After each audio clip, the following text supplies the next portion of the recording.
Sue, I've been hearing a lot about inflation, and usually when things get bigger, sometimes it means it's getting better. But in case of inflation, I gotta pay more for gas and rice. The things I use the most often, gas and rice. But Sue, what is inflation? Inflation, simply put, Rob, is when the purchasing power of your dollar decreases over time. That dollar I make is gonna buy me less things, so what's actually happening now with inflation?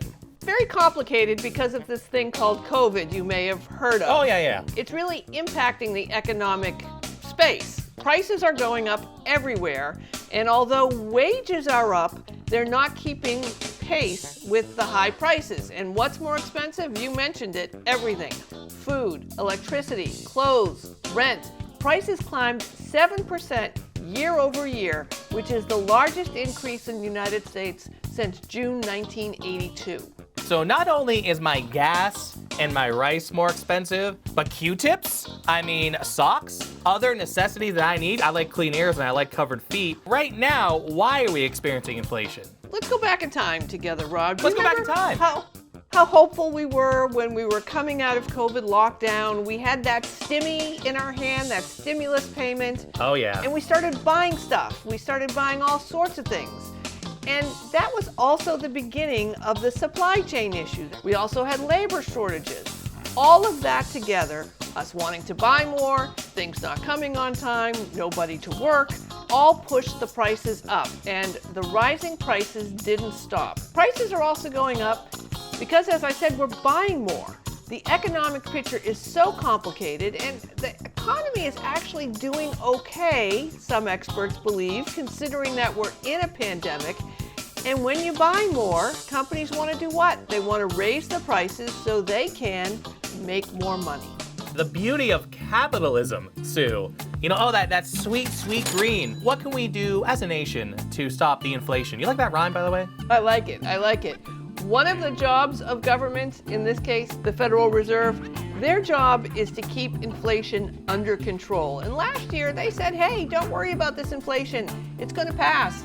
But it didn't. So what the Federal Reserve could do is stop buying long-term bonds and raise interest rates. Well, what the heck does that have to do with you, Rob, you may be asking? Well, it reduces the amount of money available for people to borrow with low interest rates, so you could buy that house or car if you could get one. And that puts the brakes on the marketplace. So if you and I are buying less, prices would start coming down eventually.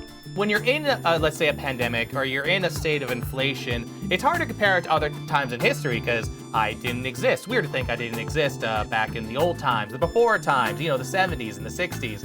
But how bad is this compared to other times in our history? Well, I actually lived in the middle part of the last century, so I can give you some perspective. Please do. But the difference is the pandemic is impacting everything. So we're in a situation, which is that word you love to hear, unprecedented. Many economists say that the best historical comparison is to look at the period right after World War II, and that would be 1946 to 1948. The inflation rate was 20% because the war was over, people were ready to shop, and there were supply shortages before which were rectified. That should sound familiar. The inflation that period was 20%. For 2021, it's only 7%. And right after that high inflation period in World War II, things got back to normal once the supply chains got back up and running and all that pent-up purchasing demand was met. So, folks, hope that will happen now, except we don't know when or what normal looks like. The new normal, the neo-normal, all these are the normals that we're going to be expecting. Well, economists say don't panic, right? Because this is sort of one of those long-term things. Cut some coupons, look for deals, do that kind of stuff. If you've got investments, experts say just stay the course. What we all should be doing under any circumstances is building an emergency cash savings account or consider putting money into a certificate or deposit, a CD account. The goal is to have enough cash on hand to cover 6 months of expenses. That's good advice regardless of the inflation rate, but just hold steady, see what the federal government does to help us out of this mess.